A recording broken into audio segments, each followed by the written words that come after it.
Kepala Badan Gizi Nasional atau BGN Sudaryono langsung melakukan bersih-bersih internal setelah belum genap sepekan menjabat. Sebanyak 261 pegawai non-ASN dan tenaga ahli diberhentikan karena melakukan pelanggaran disiplin. Mereka terdiri dari 224 pegawai non-ASN dan 37 tenaga ahli. Tidak hanya itu saja, BGN juga menemukan 9 ASN dan PPPK yang diduga melakukan pelanggaran disiplin berat dan berpotensi dipecat. Sementara 39 pegawai lainnya dijatuhi sanksi berupa mutasi, demosi, hingga sanksi administratif. Sudaryono menegaskan langkah tegas ini dilakukan untuk menjaga kredibilitas Badan Gizi Nasional dan memastikan program MBG berjalan secara bersih dan akuntabel.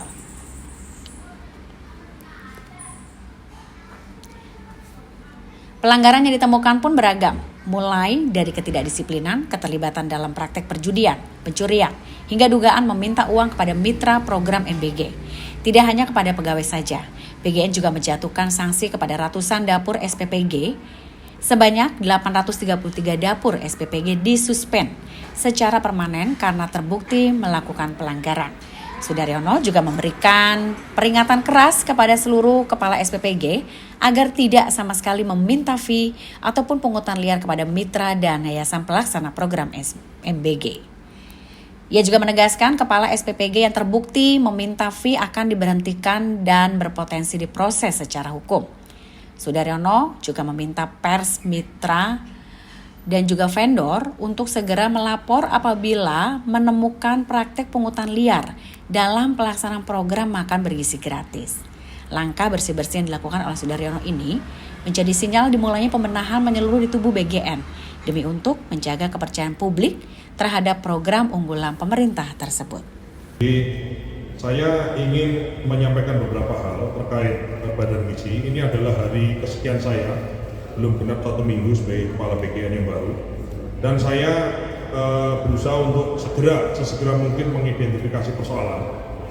Kalau boleh kami sampaikan di sini, persoalan utama yang paling utama yang kami hadapi di BGN ini bukan kok mengesampingkan persoalan lain, tapi kami fokus pada 3 hal yang utama.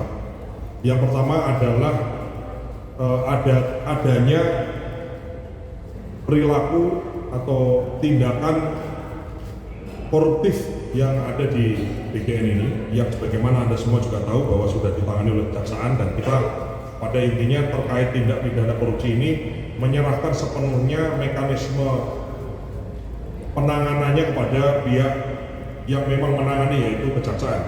Dan kami siap untuk bekerja sama seluas-luasnya, membuka akses seluas-luasnya, selebar-lebarnya terhadap apapun informasi yang dibutuhkan dalam proses penyelidikan maupun penyidikan dalam proses hukum orang-orang yang memang diduga telah melaksanakan pelanggaran.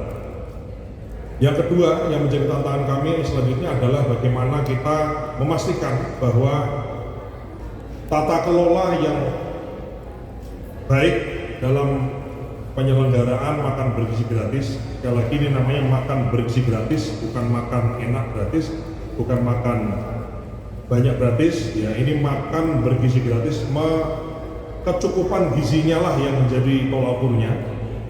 Dan dalam pemenuhan makan bergizi gratis ini kami telah di-equip sejumlah 27.000 sekian dapur, yang di dalam dapur yang aktif itu ada kepala SPPG yang adalah statusnya adalah sebagai P3K, sehingga status kepala dapur adalah abdi negara. Saya ulangi, status kepala dapur di setiap dapur adalah abdi negara. Sehingga penting bagi kami memastikan abdi negara di setiap dapur itu kemudian bekerja dengan sebaik-baiknya, sebersih-bersihnya, dan memastikan menu yang tersaji itu adalah baik. Karena kepala SPPG adalah pegawai kami, abdi negara di bawah Badan Gizi Nasional. Dan yang ketiga yang kami coba untuk kami solve adalah bagaimana dari sisi keterbukaan, transparansi, komunikasi, pelibatan banyak pihak, pelibatan instansi lain, pelibatan kementerian lain, lembaga lain, keterlibatan pemerintah daerah, keterlibatan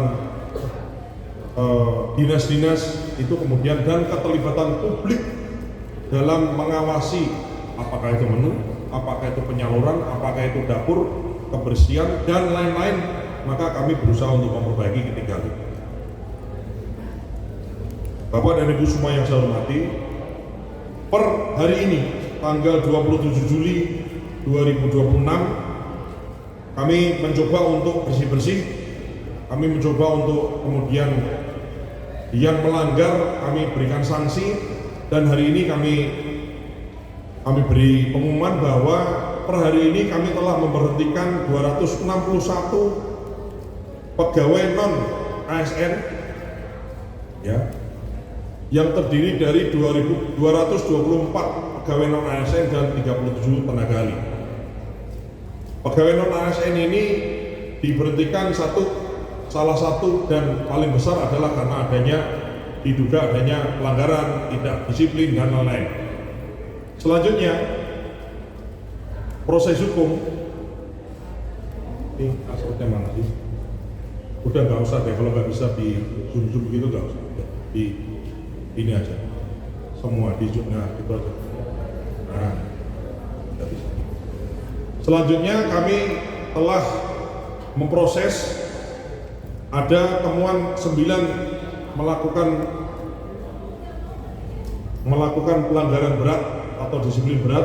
Ini adalah ASN dan P3K, dan besar kemungkinan yang bersangkutan akan kami proses pemecatan. Dan ditemukan 39 disiplin ringan yang kemudian akan kami mutasi, kami demosi, dan kami akan berikan sanksi administrasi maupun sanksi peringatan. Selain itu, kami telah menemukan ada 883 dapur yang kami suspend per hari ini, yang terdiri dari 98 di wilayah 1 wilayah Sumatera, 311 di wilayah Jawa dan Madura, dan wilayah 3 424 dengan total sebagian wilayah 833.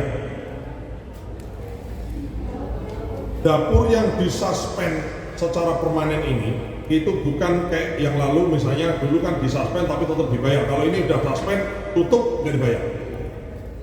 Ini betul-betul adalah suspend karena pelanggaran. Selain itu, kami telah juga membangun sebuah transparansi, sebuah cara, dan kami akan umumkan di momen berikutnya ya, bagaimana publik bisa ikut terlibat mengawasi menu MBG ini, mengawasi makanan yang dibagi ini. Kami harapkan per minggu depan kami harapkan akan bisa diakses oleh seluruh orang tua siswa.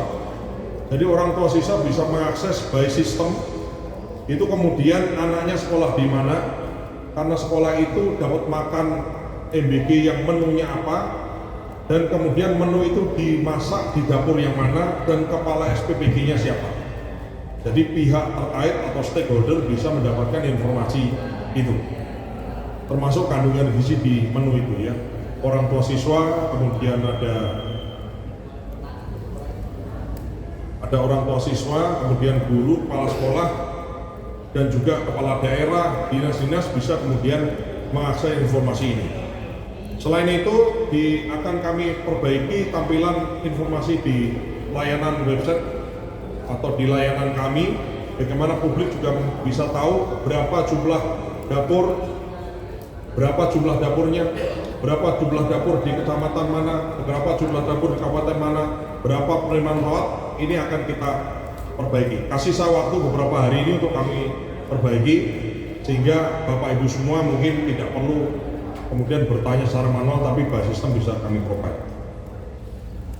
Selain itu juga kami menemukan adanya, tadi sudah saya sampaikan bahwa kepala SPPG adalah abdi negara yang kami tugaskan di dapur-dapur. Jangan lupa subscribe ya.